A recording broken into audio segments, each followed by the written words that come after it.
ابھی ایک تازہ معاملہ آیا ہے سامنے ابراج کیپٹل کا، اور ابراج کیپٹل جو ہے وہ ایک بہت ہی طاقتور گروپ کے طور پر ابھرا تھا. ایک پاکستانی عارف نقوی اس کو ہیڈ کرتے تھے.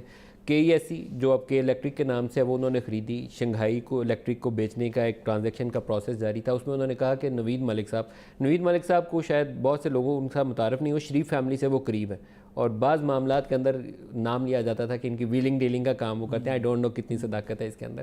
اس میں کہا کہ $20 ملین کی ان کو آفر کی گئی کہ ہماری ڈیل کروا دو، جو سٹل ان پروسیس ہے. ایس سی سی پی سے کچھ آبجیکشنز آ گئی تھی. اس کو کیسے پروو کریں؟ دیکھیں، پہلی چیز تو یہ ہے کہ یہ بات آن ریکارڈ ہے کہ ابراج گروپ کے جو مالک ہیں نقوی صاحب، وہ پی ٹی آئی کے بہت قریبی فرد ہیں، اور 2013 میں عمران خان کے میجر ڈونر تھے ان کے الیکشن کیمپین میں. اور اب بھی جو آپ کو کیسے پتہ ہے کہ میجر ڈونر تھے؟ یہ بات ہر کسی کو پتہ ہے. خود ریحام خان کی جو کتاب ہے اس کو اگر آپ دیکھیں تو اس میں بھی انہوں نے اس کا ذکر کیا ہے کہ عمران خان نے خود ذکر کیا کہ غالباً 60% یا کتنا انہوں نے کہا جی مجھے. ریحام کی بات کو درست مان لیا جائے. لیکن دیکھیے نا، ایک ان کی ایکس وائف ہیں اور انہوں نے وہ بات کہی ہے. عمران خان نے اس کو جھٹلایا نہیں ابھی تک.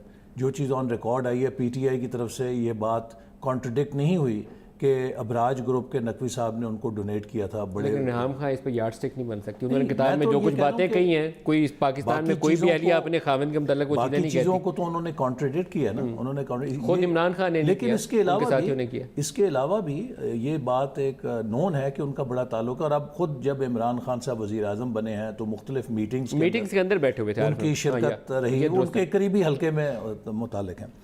آپ لوگوں سے بھی دوری نہیں تھی. اچھا، دوسری بات یہ ہے کہ جو اس میں بات کی گئی ہے وہ ایک مفروضے کے اوپر ہے، چونکہ وہ ٹرانزیکشن کبھی ہوئی نہیں. کل خواجہ آصف صاحب نے بھی بہت واضح طور پہ کہا کہ مجھے نواز شریف صاحب نے یا شہباز شریف صاحب نے کبھی اس بارے میں نہ کوئی ریفرنس دیا، نہ کوئی بات کی.